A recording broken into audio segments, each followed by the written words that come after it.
Hi guys, Miles here from BCHA Ignite. I'm at New Leaf Allotment and I really want to show you this amazing structure that's been built by a volunteer. Let's have a look. We call it the Willow Cathedral, but what it is, it's going to provide a sheltered space.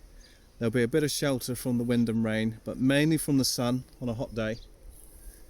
And certainly does provide something of interest to look at. I mean, it's a beautiful, fantastic, organic shape, this willow structure, or willow sculpture. And it was made by one of our volunteers who sourced these cuttings, and these are willow cuttings, from someone who'd already created a sculpture, and these were the offcuts from that sculpture. And so what they were these shoots that had grown much too big and were taken off, and that's what these are. They're about anywhere between 10 and 12 foot in length, and they're planted about 18 inches into the ground. Lots of hard work, and then they're tied together, and what will happen is eventually the bark will fuse together and it will become a single living sculpture. And it's an amazing thing to look at, but not just that, it will also provide us with a resource. As these shoots grow bigger and bigger, we will be able to harvest them, and we'll be able to use them for basket weaving and hurdle making and lots of other different applications. It's an amazing resource.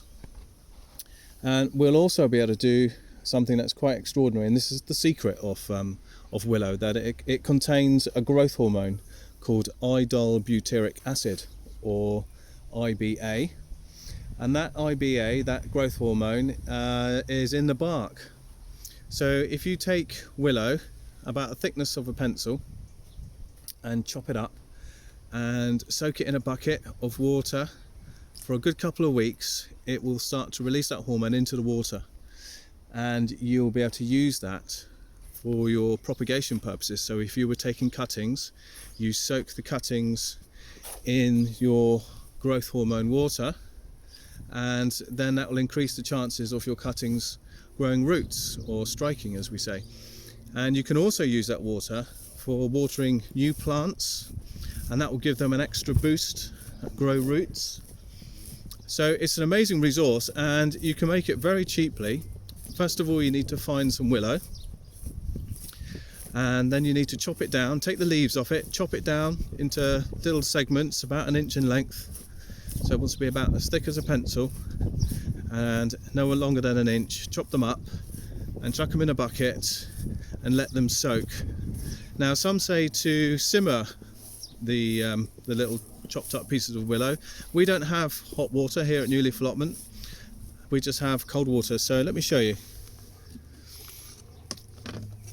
Now in here are lots of chopped up pieces of willow, like so, in there, lots of chopped up pieces of willow, and they are slowly releasing the IBA into the water. And here's an example of the effects of this growth hormone. Most plants steeped in water for a couple of weeks would perish, but this willow is thriving, and that's partly down to the growth hormone, the naturally occurring growth hormone. I'm going to keep this and I'm going to plant that, so that's a bonus. Anyway, so that's how you make your own homemade growth hormone, and it really is effective. So why don't you have a go? Anyway, I'm going to say bye for now and see you next time. Bye.